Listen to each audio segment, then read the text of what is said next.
Hi friends, welcome back SUBA'S gallery. இன்னைக்கு நம்ம என்ன பார்க்க போறோம்னா தேன் மிட்டாய் எப்படி சாஃப்ட்டா ஜூஸியா நம்ம செய்யறது அப்படின்றதை நம்ம இப்ப பார்க்க போறோம். வெறும் 3 கரண்டி இட்லி மாவை வச்சு நம்ம 30 தேன் மிட்டாய் செய்யலாம். அது எப்படி அப்படின்றத பார்க்கலாம் फ्रेंड्स. தேன் மிட்டாய்னு எடுத்துக்கிட்டா பொதுவா சிறியவங்கள்ல இருந்து பெரியவங்க வரைக்கும் ரொம்பவே பிடிச்ச ஸ்வீட். இது இப்போ எல்லா கடைகள்லயும் கிடைக்கிறது கிடையாது. ஒரு சில பெட்டி கடைகளில் மட்டும்தான் கிடைக்குது. இதை எப்படி செய்கிறது அப்படின்றத பார்க்கறதுக்கு முன்னாடி நம்ம சேனலை மறக்காமல் சப்ஸ்கிரைப் பண்ணிக்கோங்க ஃப்ரெண்ட்ஸ். கூடவே பக்கத்தில் இருக்க பெல் ஐக்கானையும் டச் பண்ணிக்கோங்க. அப்போ தான் அடுத்தடுத்து நான் போடுற வீடியோஸ் ஃபுல்லாக உங்களுக்கு நோட்டிஃபிகேஷனில் வரும். இப்போ எப்படி செய்கிறது அப்படின்றத பார்க்கலாம் ஃப்ரெண்ட்ஸ். தேன் மிட்டாய் செய்கிறதுக்கு நான் இப்போ 3 கரண்டி இட்லி மாவு எடுத்து வச்சுருக்கேன். 3 கரண்டின்றது நம்ம நார்மலாக யூஸ் பண்ணுற குழம்பு கரண்டி. இந்த கரண்டியில் 3 கரண்டி எடுத்து வச்சுருக்கேன். இந்த மாவு பார்த்திங்கன்னா ரொம்ப இந்த மாதிரி கெட்டி பதத்தில் இருக்கணும். அப்போ தான் நம்ம தேன் மிட்டாய் நல்லா பொரிஞ்சு புஷ்ஷுன்னு வரும், இல்லாட்டி புஷ்ஷுன்னு வராது. ஸோ நம்ம இந்த மாதிரி கெட்டி பதத்தில் இருக்கிற மாதிரி பார்த்துக்கலாம். கொஞ்சம் தண்ணியாக இருந்துச்சுன்னா ஒரு 2 டீஸ்பூன் பச்சரிசி மாவை போட்டு நம்ம இதில் நல்லா கலந்துக்கலாம். இப்போ இதுலேயே பார்த்திங்கன்னா 30 தேன் மிட்டாய் அளவுக்கு நமக்கு கிடைக்கும். இப்போ இந்த மாவு இல்லாட்டிலும் நம்ம அரிசியில் கூட நல்லா ஊற வச்சு ரெடி பண்ணலாம். அதாவது 1 டம்ளர் அரிசி எடுத்துக்கிட்டோம்னா அதில் 1/4 டம்ளர் அளவுக்கு உளுந்தை போட்டு நல்லா 3 மணி நேரம் ஊற வச்சு கூடவே ஒரு 2 டீஸ்பூன் ஜவ்வரிசியும் சேர்த்து ஊற வச்சு நம்ம மிக்சியில் கூட அரைச்சி இந்த மாதிரி நம்ம எடுத்துக்கலாம். இப்போ இந்த மாவில் ஒரு 1/4 டீஸ்பூன் சோடா உப்பு எடுத்திருக்கேன். சமையல் சோடா சொல்லுவோம்ல, அந்த சோடா உப்பு எடுத்திருக்கேன். நல்லா இதை மிக்ஸ் பண்ணி விட்டுக்கலாம்.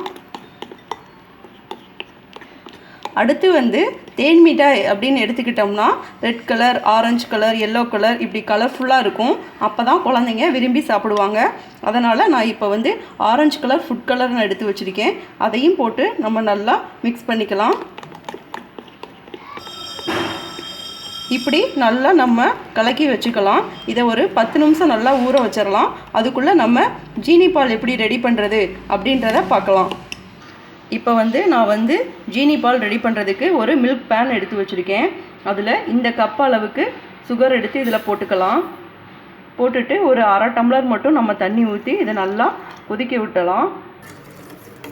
நல்லா நம்ம கிண்டி விட்டுக்கிட்டே இருக்கலாம். அப்போ தான் ஜீனி ஒரே இடத்துல இருக்காமல் நல்லா கரைஞ்சி வரும், அடி பிடிக்காமல். இந்த மாதிரி நல்லா கரைகிற வரைக்கும் கிண்டிக்கிட்டே வரலாம். ரொம்ப கெட்டியாக ஆகிற மாதிரி நம்ம விட்டுறக்கூடாது. லைட்டாக நம்ம தொட்டு பார்த்தோம்னா பிசு பிசுன்னு இருக்கிற மாதிரி இருக்கணும். இப்படி தொட்டு பார்த்தோம்னா பிசு பிசுன்னு இருக்கும். அந்த மாதிரி இருக்கிற ஸ்டேஜில் நம்ம ஆஃப் பண்ணிக்கலாம். இப்போ நமக்கு ஜீனி பால் ரெடி ஆகிருச்சு. அடுத்து அடுப்பில் நம்ம ஒரு கடாய் வச்சு எண்ணெய் ஊற்றிக்கலாம் பொரிச்சு எடுக்கிறதுக்கு. எண்ணெய் ரொம்பையும் கொதிச்சிடக்கூடாது. ரொம்ப கம்மியான மிதமான சூட்டில் இருக்கிற மாதிரி நம்ம எண்ணெயை கொதிக்க விட்டு பார்த்துக்கலாம். இப்போ நமக்கு எண்ணெய் மிதமான சூட்டுக்கு வந்துருச்சு. இப்போ நம்ம இந்த ஸ்பூனை வச்சு தான் நம்ம தேன் மிட்டாய்க்கு இப்படி ஒரு 1/2 கரண்டி அளவுக்கு எடுத்து நம்ம எண்ணெயில் போட போகிறோம். இந்த மாதிரி நம்ம 1/2 ஸ்பூனாக எடுத்து நம்ம உள்ளே போட்டுக்கலாம். மாவு நல்லா கெட்டியாக இருந்தால் மட்டும்தான் நமக்கு புஷ்ஷுன்னு வரும். சப்போஸ் கொஞ்சம் தண்ணியாக இருந்துச்சுன்னா ஒரு 2 டீஸ்பூன் பச்சரிசி மாவை போட்டு நல்லா கெட்டியாக இருக்கிற மாதிரி நம்ம பார்த்துக்கலாம். இந்த மாதிரி ஃபுல்லாக நம்ம போட்டு எடுத்துக்கலாம் வறுத்து. இப்போ இந்த மாதிரி நம்ம நல்லா எல்லாம் கொஞ்சம் போட்டதுக்கப்புறம் நல்லா கரண்டியை வச்சு இந்த மாதிரி சுழட்டி விடணும்.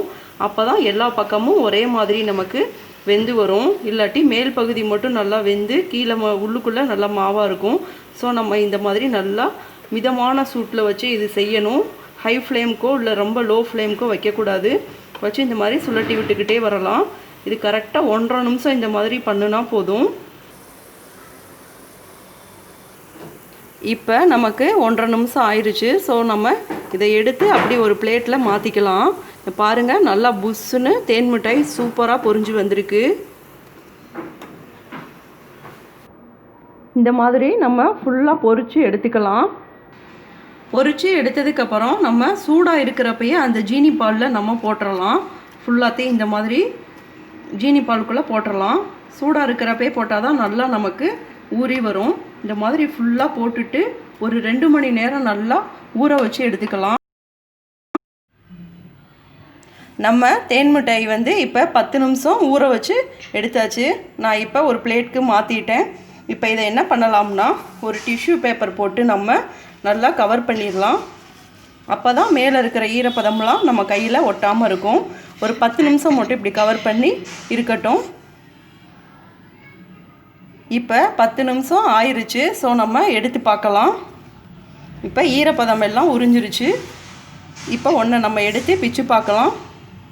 இங்கே பாருங்கள், உள்ளே ரொம்பவே ஜூஸியான நமக்கு தேன் மிட்டாய் சூப்பராக ரெடி ஆயிடுச்சு. இதே மாதிரி நீங்களும் ட்ரை பண்ணி பாருங்கள் ஃப்ரெண்ட்ஸ். எப்படி வந்துச்சுன்னு கமெண்ட்ஸில் சொல்லுங்கள். இந்த வீடியோ உங்களுக்கு ரொம்ப பிடிச்சிருக்கும்னு நினைக்கிறேன். பிடிச்சிருந்தா லைக் பண்ணுங்கள், ஷேர் பண்ணுங்கள், மறக்காமல் நம்ம சேனலை சப்ஸ்கிரைப் பண்ணிக்கோங்க ஃப்ரெண்ட்ஸ். Thank you friends.